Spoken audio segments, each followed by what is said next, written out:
Good afternoon. I want to thank everyone for being here today as we head down the home stretch of this year's unusual session.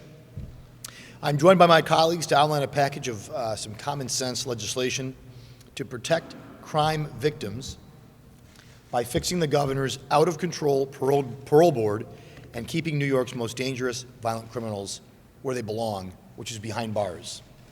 You have some photos of some of New York's most infamous.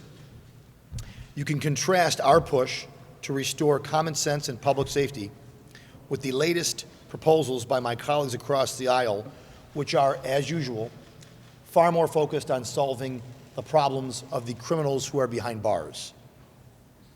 They are more concerned, and their package is more focused on fixing David Chapman's problem than on addressing the issue that relates to the victims, or very often, the victims' families, who remain behind because the victims are no longer here.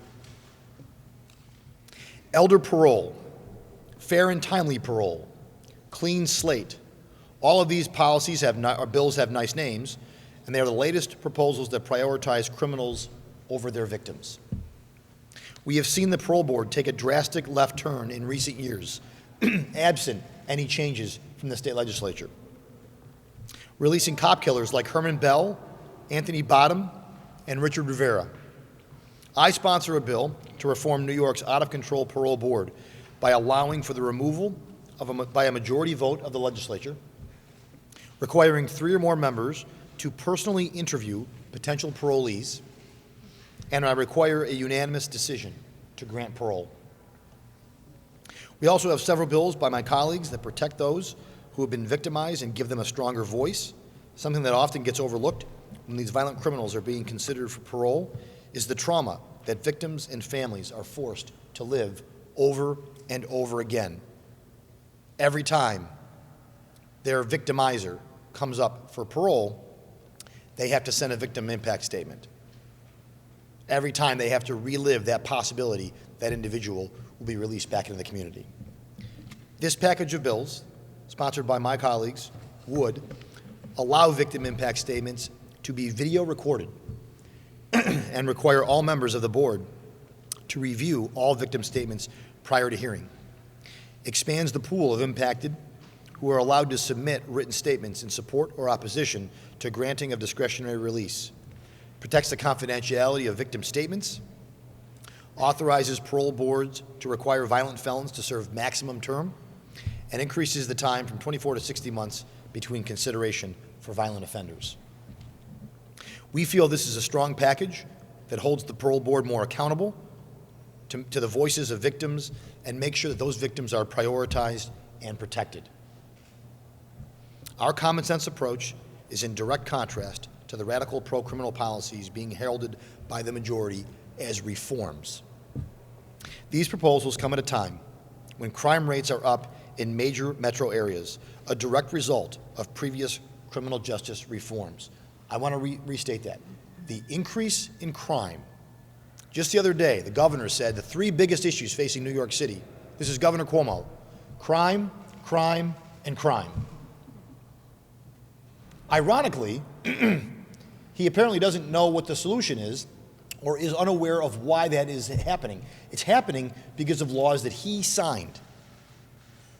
This is not an accident. New York City is not engulfed in violent crime. Buffalo is not engulfed in violent crime. Rochester is not engulfed in violent crime by accident. It's engulfed in violent crime because of the policies and the so-called reforms that we are pushing. The first wave was to make it more difficult for people who are arrested to ever end up or set foot in jail. Now, these policies are focused on people who are in jail, who've been convicted, and basically getting them out sooner and faster. Their latest reforms would automatically make some of New York's most notorious, dangerous criminals eligible for parole, including cop killers, spree killers, and child killers. Son of Sam, Colin Ferguson, Bucky Phillips. These are people who belong behind bars for the rest of their lives. It is time for our colleagues on the other side of the aisle to reject the unsafe path they have us headed down and join us in our efforts to restore common sense and public safety here in the state of New York. And now I want to call up one of my colleagues, a new senator, but not new to the state legislature, someone who's doing a great job, and that is Senator Dan Steck. Thanks, Leader. Good afternoon, everyone. I want to drive home a point that the leader just mentioned. We are here today by no accident. We are all elected to serve, and one of the primary things, and I've been in elected office for many years at the local level and the Assembly and now the Senate, our job is to assure public safety. Our job is to make sure that we are doing all we can to protect law-abiding citizens. Unfortunately, in society, there are always those that want to break the rules, break the law, and some of them are predators. They're bullies. You need to address this issue. You can't wish the issue away, and you certainly shouldn't reward the behavior, but that's exactly what our colleagues on the other side of the aisle have been doing the last few years since they've been given the keys to state government. The bail reform laws, all the turnstile justice that we've had here, the coddling of criminals in the criminal class, has been something that has been enabled by our colleagues on the other side of the aisle. And I think it's rich for the governor to start talking last week about crime being, like he's had this revelation that crime is a problem. I didn't sign those bills into law. Senator Ort didn't sign those bills into law. Carl Hastie didn't sign those bills into law.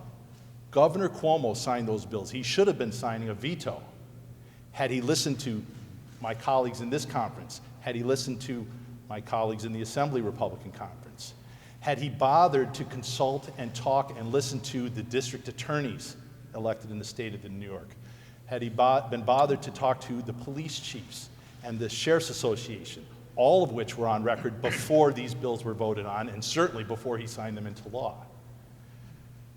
Governor Cuomo's quote, the whole quote is, "Of all things we have to do when we're talking in New York City, specifically, crime, crime, crime are the top three," Cuomo said.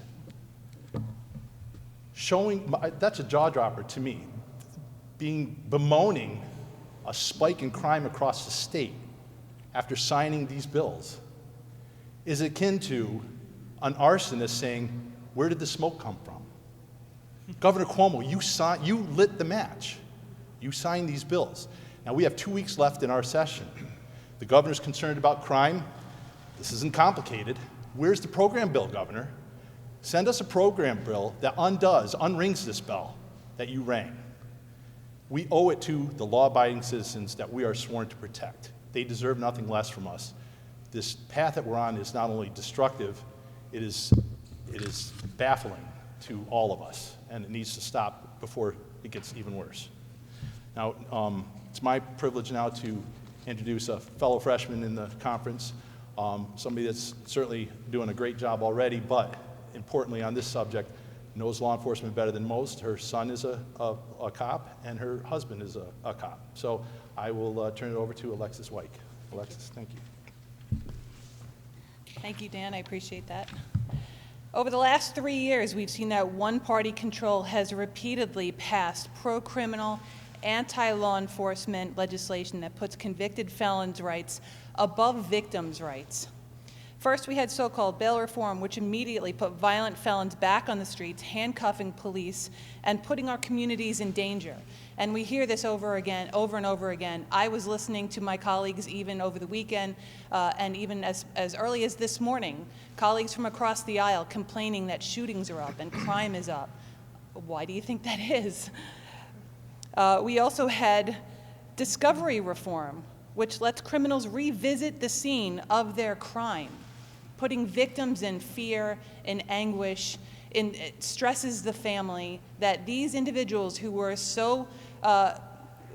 had so much gumption to come forward and perform this crime, and now they're able to go back and visit the crime. This also puts prosecutors in a difficult position because they have no control over the situation. We saw the repeal of 50A, which opened up first responders' personnel files available to anyone for any reason. 50A is a civil rights law that was put in place in the 1970s because so many false or unsubstantiated accusations were put in police files or even any first responder that would then disqualify them from being able to testify in a court of law. That means victims were not having their day in court. We now have a bill that would guarantee parole hearings for anyone that reaches 55 years old and has served 15 years of their sentence, regardless of the crime and regardless of the prison sentence.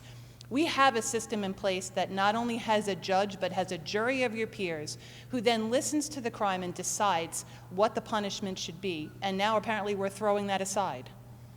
People that have received a life sentence are now eligible for release after just 15 years. Murderers could walk the streets again at 55, having decades of life to live, decades more than the lives they took when they committed their crime. Some criminals' acts are so heinous, a judge and a jury decided they should never leave prison for their crimes. Take, for example, Colin Ferguson. This was a crime that was committed on Long Island, near my district, where Colin Ferguson boarded a Long Island Railroad train in 1993 and indiscriminately started shooting. He killed 6 people and injured 19 people. After showing no remorse at his trial, he was ultimately convicted of 6 counts of murder and 19 counts of attempted murder and was sentenced to 315 years in prison. That means a judge and a jury agreed that his crime was so heinous he should never see the light of day. In fact, the judge said Colin Ferguson will never return to society and will spend the rest of his natural life in prison. That's how strongly they felt. This new rule would now allow him to walk free, and he's nearly 80 years old.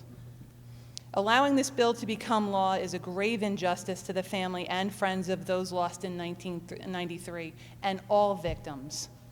We need to restore common sense to the state, and we need to start, and that starts by never letting this bill see the light of day. We need to stand up for victims, people who went about their day doing what they were supposed to be doing and found themselves a victim of a crime and lost their lives or had some kind of heinous act against them that they didn't ask for, and they have fewer rights than criminals do. This bill just should not come about. Leader? Thank you, Senator White. And I see we've been joined by Senator Akshar. You want to say a few words, Senator Akshar? Leader, thank you. Senator White, thank you for your son and for your husband and all the good work that they are doing in a state that is making it increasingly difficult to provide public safety for the people that they're serving. Leader, it's no surprise or should not be a surprise to the people of this great state that once again this conference is leading on an issue that has to do with public safety. I'm here now 6 years, and it seems to me that this parole board is becoming increasingly dysfunctional, in which they are putting hardened criminals before hardworking New Yorkers. And that should be unacceptable to all of us, regardless of where we are from, whether we're from the North Country or the Southern Tier, where Senator O'Mara and I are from, or from Niagara Falls, where the leader is. It is time that we put hardworking, honest New Yorkers before hardened criminals. And the sad reality is that this parole board, if you look at least during my tenure here, they're less interested in putting the safety of New Yorkers first. They're less interested in that, and they base all of their decisions on the way that the political winds are blowing. That should be unacceptable to every single New Yorker. Senator White mentioned all of the bloodshed, all of the shootings, all of the crime that is happening in cities across this great state. There is blood being spilled throughout those cities. That blood is on the hands of the majorities of both houses of the legislature, and it's on the hands of the parole board, who continues to release these hardened, repugnant criminals back out onto the street. Let me tell you where that blood isn't. It isn't on the hands of the members of this conference, because we continually stand up for victims. We put victims first. We put hardworking New Yorkers first.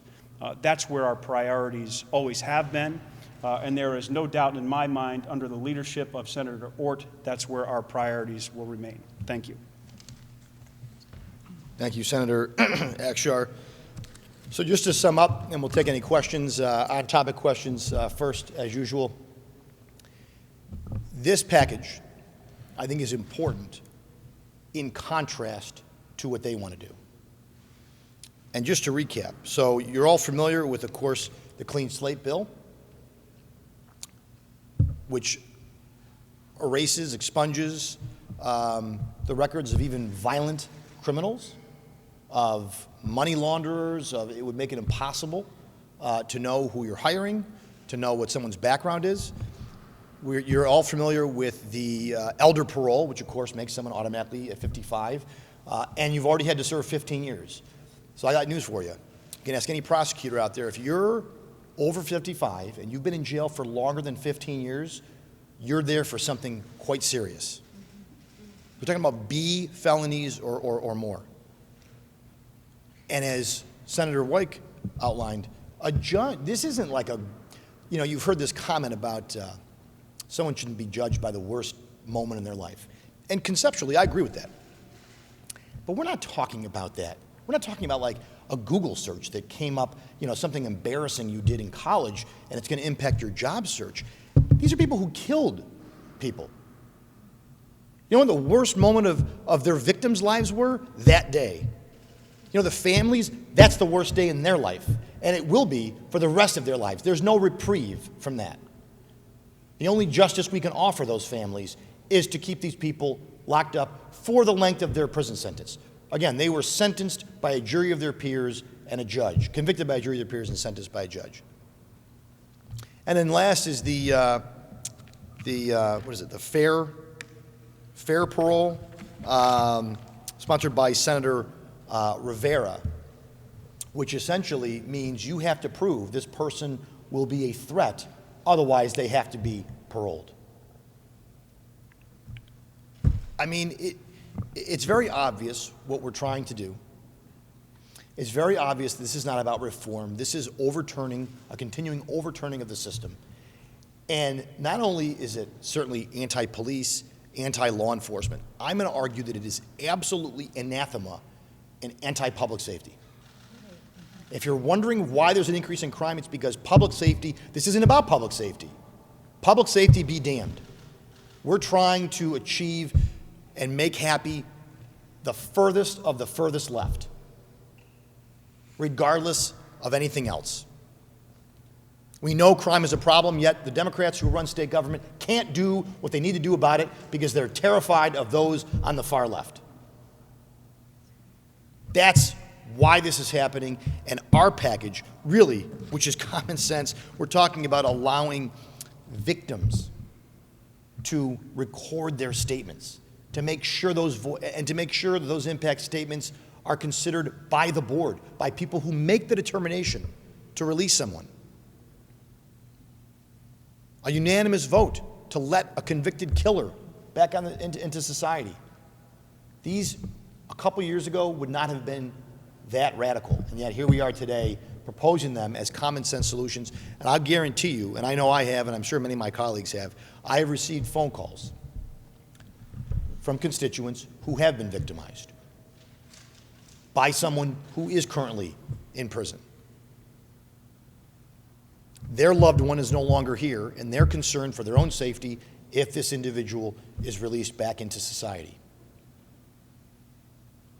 I'll tell you what, when I speak to those folks, when I speak to that woman who's outraged and terrified and abhorred that this is even being considered, I'm much more concerned with solving her problem and advocating for her than I am Mark David Chapman or Richard Rivera or Son of Sam.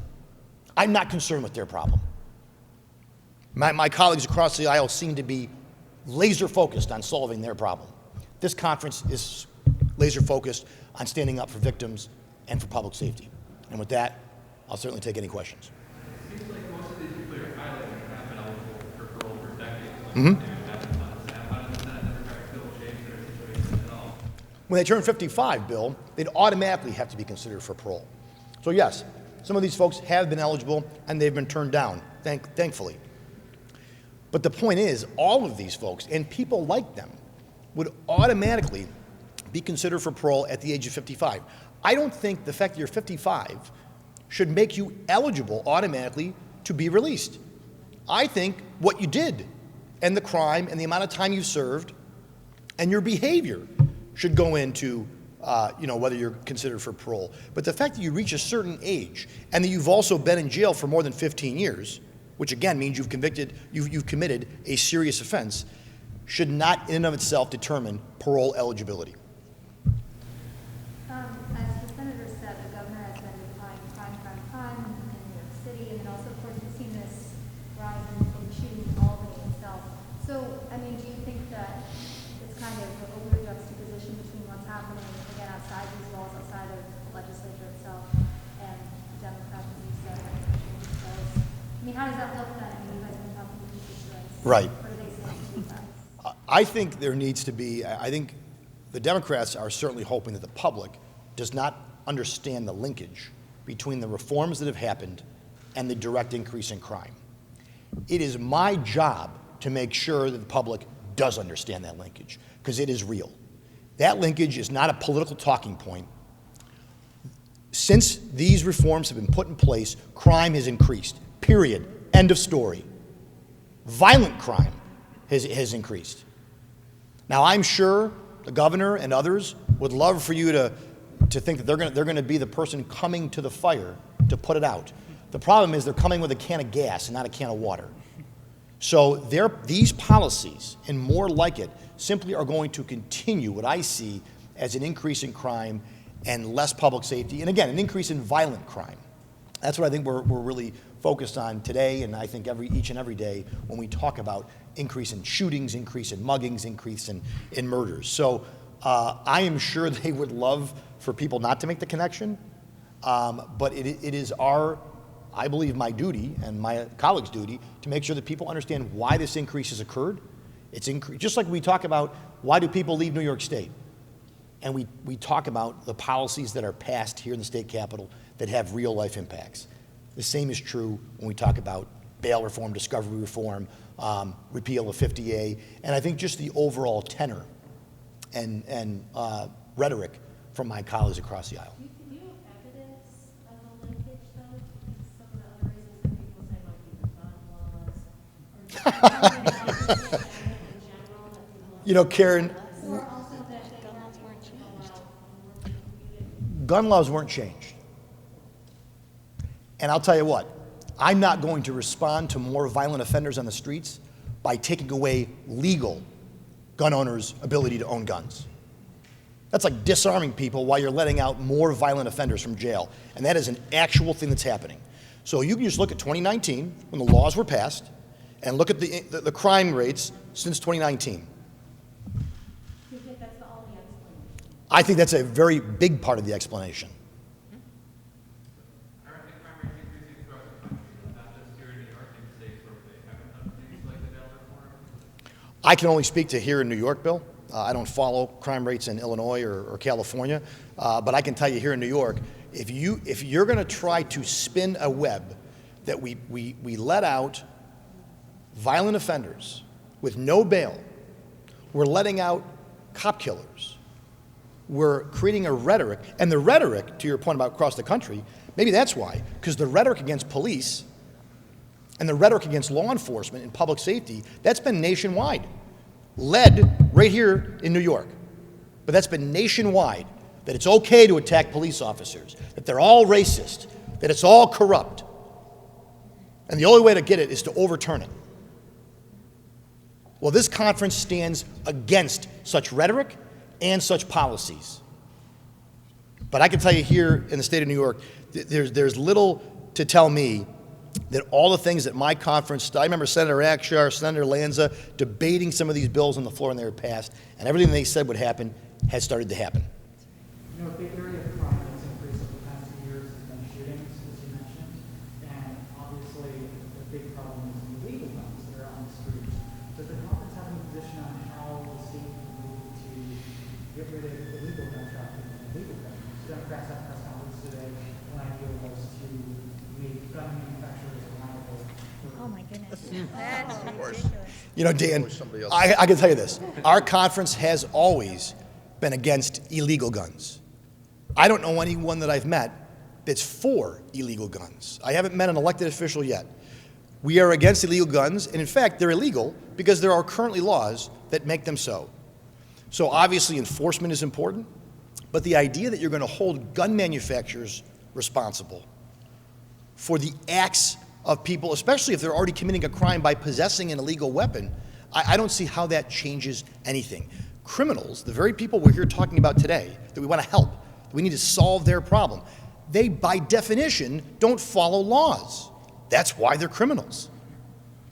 So do you think the solution is stronger law enforcement in these communities? I think, yes, I would certainly advocate for stronger law enforcement. I don't think anyone out there is for more legal guns on the street, certainly in the hands of people who would do harm. But I also think it's important that the rhetoric and the policies we're adopting get back to some sort of balance and common sense. I've seen poll after poll, whether it's inner city communities, rural communities, ethnic minorities, white communities, they will tell you they want to see their police presence maintained or improved. Do they want to trust the cops? Do they want to? Yes, those are all socio-cultural things that we need to work on. But nobody wants to see less law enforcement, less enforcement of laws, less bad people going to jail. And very often, these people who are released time and again re-victimize the same communities, the same folks over and over again. And there's no discussion about the victims. There's no talk about what this means for the victims to talk about some of the package of reforms that they're proposing. Senator, just quickly curious about, you talked about that some of these hardened criminals have done such serious crimes that 15 years isn't long enough to change. What amount of time is long enough? Does that mean these programs aren't working, that they're supposed to, because they believe under the proposed law, they've actually been involved in educational or other reform programs in prison. So do they need to be amended? What length of time is appropriate? So I don't know that, I think the premise of your question, I would push back on a little bit, the idea of I'm not interested in rehabilitating the son of Sam. I'm just not. That's not about rehabilitation. He's in jail. Colin Ferguson is in jail for the rest of their life. They can be rehabilitated in the next life. So that's the first thing I would say about some of these folks. Now, are there programs that can happen that happen in jails that we can do a better job at rehabilitating? I'm sure we could, and I would love to see a focus or have a package or something working on that. Whether it's at getting, preparing people to enter civil society again when they are released. But what we're talking about is what they want to do is make 55. I don't know what triggers at 55 that suddenly makes you eligible. It's called elder parole for a reason. They just think, well, this person's getting up in age and they deserve a chance to get out of jail. I mean, what is 55? I would love to know what the age of 55 means to trigger them. So that's what I would kind of push back on. What makes that metric so important to get them out? But I think the other important piece there is I do believe in redemption and rehabilitation. I believe my colleagues behind me do. But as usual, and I'll say for the past 3 years, if we were talking about very specific crimes, non-violent crimes, first offender type crimes, I think I can't speak for all of them, I can speak for myself, that's something that I could consider. But we're not talking about that. We're talking about all crimes. The clean slate, almost every crime, except for certain very specific ones, to include murder. So we're talking about, it's not just enough to make incremental, and I would argue more specific and targeted reforms. It's about being as progressive or as left as you can be. It's about the headline. And that's something that I feel very strongly about. You always hear we got to lead the nation, be the most progressive. Well, I don't think it's good when you're leading the nation in out-migration, when you're leading the nation in crime, when you're leading the nation on these kinds of policies. I think it's actually bad. It puts New Yorkers in a more dangerous position. It puts our law enforcement in a more dangerous position, and I don't think it's the path to a better tomorrow for this state. One other thing, what you said, I understand the argument is that once you reach 55, you are, if you've been in prison for time, that it would save a lot of money with medical expenses. Sure, and other kinds sure. of things. So what's your perspective? Well, I would say that it's wonderful to see my colleagues across the aisle suddenly concerned with how much money they're spending. It's ironic. It's ironic that today they're fiscally conservative, but in no other, and I mean no other walk of life, is that applicable. So I think they're cherry picking, no question. Having people not in prison is a cost savings, but at what cost? At the cost of someone else's life? I can tell you that argument isn't going to ring real great with people out there. Thank you guys very much.